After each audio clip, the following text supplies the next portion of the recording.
తాకట్లో ఉన్న మీ బంగారాన్ని విడిపించి ఆ రోజు ఆన్లైన్ రేటుకి కొంటాం. Sharma gold company. నమస్కారం అండి, సుమన్ టీవీకి స్వాగతం. నేను గీతాంజలి. ప్రస్తుతం మనతో పాటు ఉన్నారు ప్రముఖ జ్యోతిష్యులు, సంకల్ప మంది నిర్వాహకులు బ్రహ్మశ్రీ నందిభట్ల శ్రీహరి శర్మ గురువు గారు. వారితో మాట్లాడి మనకున్నటువంటి ధర్మ సందేహాలకు నివృత్తి చేసుకుందాం. గురుగారు నమస్కారం అండి.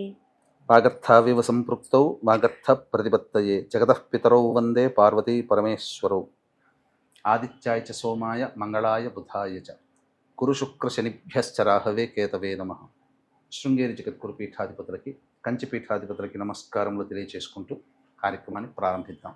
గురుగారు, ధర్మ సందేహాలు వాటి నివృత్తిలో భాగంగా మరొక ప్రశ్న అండి, ప్రేక్షకులు ప్రధానంగా అడిగింది. పాద నమస్కారం అసలు ఏ విధంగా చేయాలి? పెద్దలకి నమస్కారం చేసేటప్పుడు, ఇంట్లో పెద్దలకి ముఖ్యంగా తల్లిదండ్రులకే కావచ్చు, గురువుల్ని సందర్శించేటప్పుడు వారికి పాద నమస్కారం చేస్తూ ఉంటాము, దేవాలయాలకు వెళ్ళినప్పుడు చేస్తూ ఉంటాం. ఇలా అసలు పాద నమస్కారం అనేది ఏ విధంగా చేయాలి? దీనికంటూ ఒక నియమం ఉందా? పురుషులు స్త్రీలు ఇలా కూడా విభజించబడి ఉందా? వీటి గురించి వివరించండి. మనకు శాస్త్ర ప్రకారము యోగాలు అనేటువంటి ప్రతి మానవుడికి అందాలమ్మ. పూర్వకాలంలో దీనికి సంబంధించినటువంటి మినిమం నాలెడ్జ్ ప్రతి కుల మత విచక్షణ లేకుండా ప్రతి కుటుంబంలో అందరికీ తెలిసి ఉండేది. కాబట్టి చిన్నప్పటి నుంచే పాటించేవాళ్ళు, కాబట్టి అందరికీ మంచి జరిగింది. ఎందుకంటే పాద నమస్కారం చేయడం ద్వారా గురుబలం పెరుగుతుంది. నవగ్రహాల్లో అత్యంత శుభప్రదుడు గురువు. ఈ గురువు విద్యకి కారకుడు, సంతానానికి కారకుడు, కీర్తి ప్రతిష్టలకి కారకుడు, ధనానికి కారకుడు, పనులలో అనుకూలతకి కారకుడు. కాబట్టి ఈ 5 మనకు లభించాలంటే పెద్దలకి పాద నమస్కారం చేస్తే చాలు, ఈ 5 మన చేతికి వస్తాయి. మనం అన్ని విధాలుగా ఆనందదాయకంగా ఉంటాం.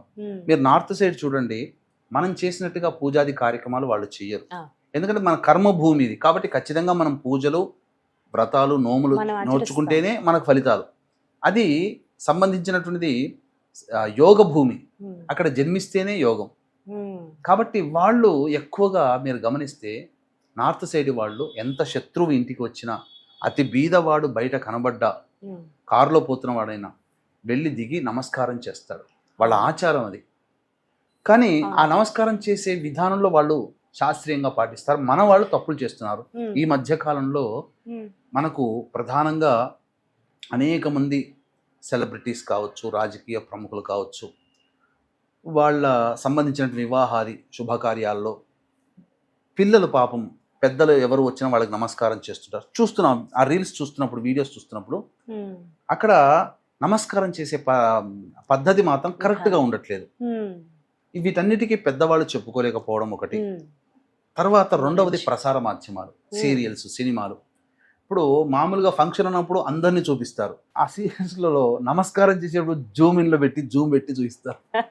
జూమ్లో చూడగానే ఆ పాదాలని ఇలా డైరెక్ట్గా నమస్కారం చేసుకుంటారు. అంటే డైరెక్ట్గా నమస్కారం చేసుకోవడం వల్ల ఏం జరుగుతుంది అంటేనమ్మా, తప్పు ఎక్కడ చేస్తున్నామంటే మన ఎడమ చెయ్యి వాళ్ళ కుడి కాలికి తగులుతుంది, మన కుడి చెయ్యి వాళ్ళ ఎడమ కాలికి తగులుతుంది. ఇలా డైరెక్ట్గా చేసుకొని ఇలా పెట్టుకోవడం వల్ల అపసవ్య దిశలో మనకు జరుగుతుంది. ఈ సినిమాల్లో జూమింగ్ చేయడం వల్ల వాళ్ళు నమస్కారం చేసేది రైటర్స్ చెప్పరేమో, డైరెక్టర్స్ సరిగ్గా చెప్పరేమో, కానీ అదే నిజం అనుకుని సామాన్య ప్రజానికం కూడా ఇప్పుడు అట్లాగే చేస్తున్నారు. ఇది తప్పు అక్కడ జరుగుతుంది. మనకు సరైనటువంటి విధానం ఏంటంటే మన ఎడమ చేయి వాళ్ళ కుడి కాలుకి, మన కుడి చేయి వాళ్ళ కుడి కాలుకి, ఎప్పుడు కూడా కుడి చేయి పైన ఉండాలి. అలా వాళ్ళ పాదాలకి నమస్కారం చేసి మనం కంటికి అద్దుకోవాలి. ఆశీర్వచనం అలా తీసుకుంటే ప్రత్యక్ష దైవం అన్నమాట. దేవతలు ఎవరంటే పెద్దవాళ్ళు. వాళ్ళు అనగా మన కుటుంబంలో పెద్దలు కావచ్చు, తల్లిదండ్రులు కావచ్చు, వయసులో పెద్ద కావచ్చు, జ్ఞానంలో పెద్ద కావచ్చు, వృత్తిలో పెద్ద కావచ్చు, ఇలా ఏదైనా కానీ. అయితే ఇక్కడ కొంతమంది డైరెక్ట్గా నమస్కారం చేయకూడదని కొంతమంది చెప్తుంటారు. పాదాలు తాకూడదండి అని అంటారు. కొంతమందికి మాత్రం మినహాయింపు. వాస్తవమే. ఎవరికి పాదాలు తాకకూడదంటే మఠాధిపతులు, పీఠాధిపతులు, సన్యాసులు, వేదము చదువుకున్నటువంటి వాళ్ళు, అలాగే ఉపాసన పరులు. పాదుకాంత దీక్ష అంటారు. శ్రీ విద్య ఉపాసనకి మించినటువంటిది పాదుకాంత దీక్ష. వీళ్ళు ఎవ్వరు ఏ మంత్రమైనా కానీ ఇవ్వగలిగే అర్హత ఉన్నవాళ్ళు. ఎవరి దగ్గర పడితే వాళ్ళని గురువు గారులు అనుకుని ఈ మధ్య చాలా మంది మంత్రాలు ఉపదేశం తీసుకుంటున్నారు. కానీ మంత్ర దీక్ష ఇవ్వదలిచినటువంటి వ్యక్తి ఎవరయ్యానంటే పాదుకాంత దీక్ష ఉన్నటువంటి వాళ్ళు మాత్రమే ఎవరికైనా మంత్ర దీక్ష ఇస్తారు.